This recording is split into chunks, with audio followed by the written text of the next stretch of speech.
Yo, hey, what's up? It's Jason. I'm back again with another video. Quick return to the video land, quicker than I thought actually. I went to Record Fair today locally in Ottawa. It's the first time I've been to the Record Fair in Ottawa in a while, maybe since before the pandemic actually. They moved locations since the old days when I used to go, and I just haven't been around. Sometimes not in town when it's happening. But lo and behold, today I was here and I picked up some pretty nice gems, actually. A couple of grails, in fact. Some OG presses that I was looking for, some stuff that was on my list. Glad I pulled out my list at one point. I always keep it on my phone. I think I got a variety of lists on the phone, but I managed to find one of them that was on the phone. Anyway, so I got about 10 records today at the record fair. And I got a couple other records to show you guys too at the end that I just picked up locally the other day. So let's dive into this stuff. Starting off with some New York City no wave from the 80s. Picked up my first DNA album.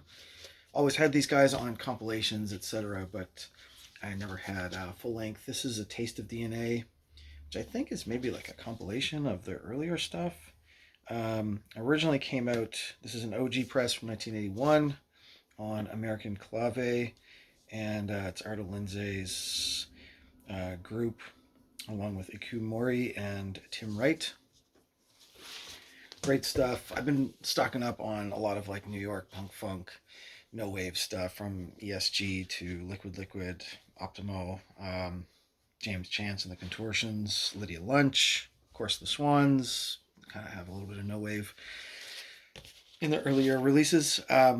This is definitely more on the funkier side, art, rock, avant kind of punk.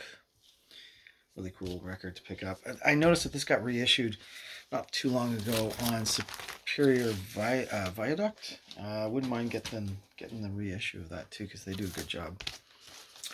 Now this is something that was on my list actually. That was kind of like high up on my list of records. I've been looking for some stuff from DNA, and that as soon as I walked into the fair, pretty much that was one of the first tables I went to, which a buddy of mine was at, and lo and behold, that was in a bin.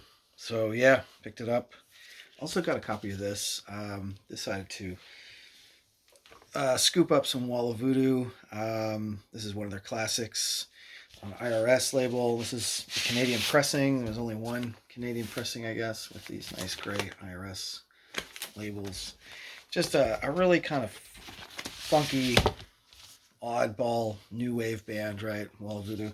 And this does have the Mexican radio track on side 2, which can't stand the Celtic Frost version. I mean, it's not that the Celtic Frost version is horrible. It's just so bizarre the Celtic Frost would open up like their second or third album with a cover of Wall of Voodoo's Mexican Radio. But very 80s tinge, sort of synth pop, new wave, like I said. Fun record to have in the collection. I got it for 15 bucks, so I can't complain. Now I got a couple of experimental records too, some singles as well. Why don't we do the experimental records next? Two experimental records I picked up at the fair. Starting off, and they were both really cheap, so I could not pass them up. Starting off with this one. He's got the stickers on the front here. Eckhard Ehlers. I don't know if I'm saying that right, but German producer from probably Berlin / Cologne, because this is on Cologne label on Stokegold. And he's playing, this is Eckhard Ehlers playing a Hubert Ficht. Just sort of a 2-tracker. I think they one track on each side. And yeah, it's on the Stokegold label, which I'm a little bit familiar with from collecting minimal techno from the early 2000s on Compact, and all the Cologne labels, Force Inc. and Mill Plateau, etc. So Stokegold was kind of in there. It was a little bit more on the experimental side of IDM and minimalism, and this one totally fits in that kind of mold. It does not disappoint. Very drone-ish, electronic drone, experimental. Yeah, just drones on. It's a great record. Already played it, enjoying it already. And I got this as well. This AM. I was intrigued by the cover and the price. So experimental music for $5. I'm often up for taking a chance. This one's called Black Night Burning by AM. Now, he has produced a number of different projects over the years. What is his name now? Anthony Milton is on the back here. Goes under a few different names. So this one is kind of his own name, and record that came out in 2012, 2013 on Transmet Records. Now, I like to do some recordings under as Transmit. And I actually kind of took my name from Transmat, the techno label from Detroit called Transmat. Now this one is Transmit. Transmit? Trendmat. So I'm not even reading things properly anymore. But yeah, Irish label actually. Their motto is "Every noise has a note." This is some fairly dense noise, psych rock, experimental. Basically like really lo-fi noise rock, I would say.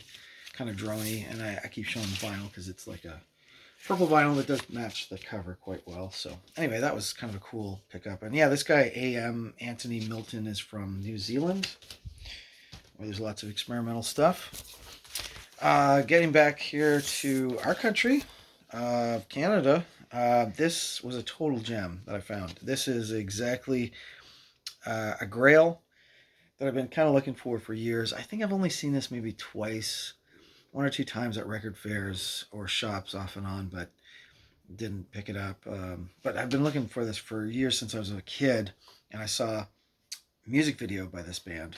It's really a one-man band, actually, at this point. Eyebraineater. Came across this record from Vancouver.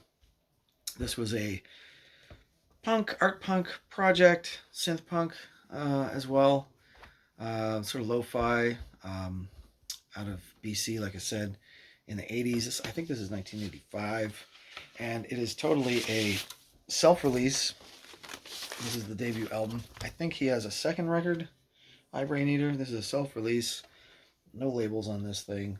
500 copies made, and yeah, it is pretty rare to find.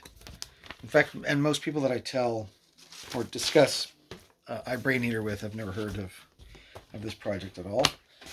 But I remember it on some of the punk and more experimental sort of avant-garde video shows on Much Music. They would play an Eyebraineater video, which I loved. Which, by the way, I don't think the song is actually on this album. So the hunt kind of continues. This is the I Hear Where Are You album, debut album. There's a second record. Maybe that's the one that has the video song on it. But anyway, really, really psyched to get this. Already gave it a spin. Sounds awesome. Very lo-fi, synth punk kind of. I mean, a little bit like a Dark Entries thing, maybe. Ish. But 1980s Canadian project. Next up, something also old school, but this is a nice reissue here of a band. Honestly, I wasn't really familiar with. Old school punk band, Crime. Saw this in quite a few bins today. Well, at least two bins, but yeah. Ended up picking up one of them. It was the same seller that had the Eyebraineater. Really cool compilation of early Crime stuff. These guys started in 76 out of San Fran, and they are sort of, I think they have the reputation of being known for releasing the first official American punk record, having the first U.S. punk record released in 1976. So this has recordings from 76 to 1980, including some previously unreleased. This comp came out 2015, 2014, I believe. The black vinyl version. Got inserts, got a download code as well. And just sounds wicked. I actually, honestly, never heard them before, but it's kind of that lo-fi, garagey punk of, late 70s you would expect from the West Coast. So Crime, that's Murder by Guitar. Speaking of old punk, or 80s punk, this record is really, this is a punk band, but it is really not a punk album. I have never found this as a punk album. It's kind of their pop rock album, but decided to pick up another copy of Cut the Crap by The Clash.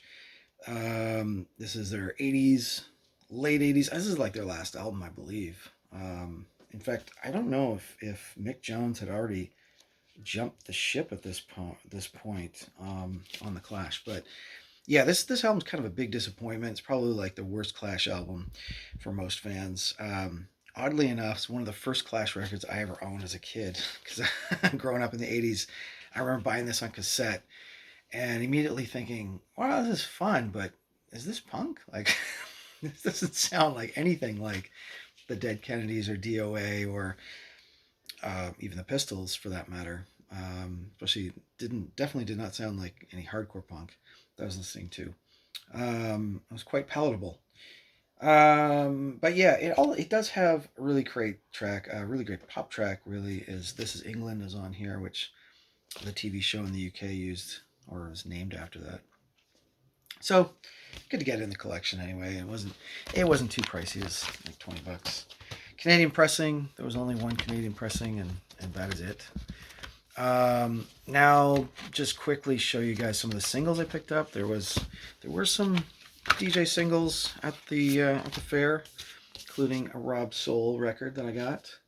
Rob Soul, great funky house label, kind of kicked off in the 2000s, and this is a 2000s era record from France. The label's based out of France, Paris, and this one is Hector Morales and Chris Carrier, the Real Juice EP.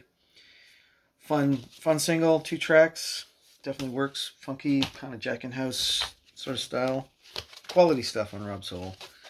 I got one of these too, which is very cool British label, Fate and Fiction, out of Bristol. This is a compilation single, 4 tracks, 4 different artists. It's EP number 1 for this label, and I actually ended up going to a DJ night in Bristol, just randomly by luck. That was a Fate and Fiction night. I think there's pictures on my Instagram somewhere from that, but it's good stuff. Kind of deep house. I'm assuming all UK artists on that. It's 4 artists. And then I found this also for $5. This is some classic old school electro disco / sleaze from New York. This is Man Parrish doing Man to Man here. This is Male Stripper and All Men Are Beasts. Great bit of electro disco from Man Parrish. I finally got a Man Parrish full length album about a year ago. OG copy. It cost quite a bit with the shipping, and it's pretty rough shape actually. So I'm on the hunt. We'll say I'm on the hunt for a nicer copy of the full length, but this is a nice single. I don't know if those tracks are on the full length that I have or not, but speaking of nicer copies, I got a really almost like close to near mint copy of this, of the Times Ice Cream Castle, Morris Day and the Time, and yeah, this does have Jungle Love on side 2, so it's a big record, and for $10 I couldn't pass it up. I've had this before in the collection, but it has since sort of disappeared. All right, I'm gonna just jam through these last 2 before my time runs out on my phone. The other day I picked this up locally, the first Kid Creole and the Coconuts album. Very fun. Almost a little bit avant-garde experimental on a couple tracks on this thing too. Punk funk from New York. Really great stuff. This Canadian pressing. Love the Dario track. Sounds like radio. And how about some music? Music too. Another record that I think I may have another copy of, but couldn't pass it up. This is kind of a project from one producer artist down from the States on Prelude Records, 1979. Prelude label. A little bit of disco to close things out.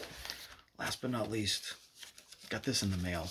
This is a super rare single. If you can ever find the OG of this single, it currently goes on Discogs for about $1,400. And this single did cost me a little bit, but this is Mighty Riders and Star Children / Evil Vibrations. Big stack. So that's the stuff I got at the fair and a few other goodies. I'll see you guys in the next one.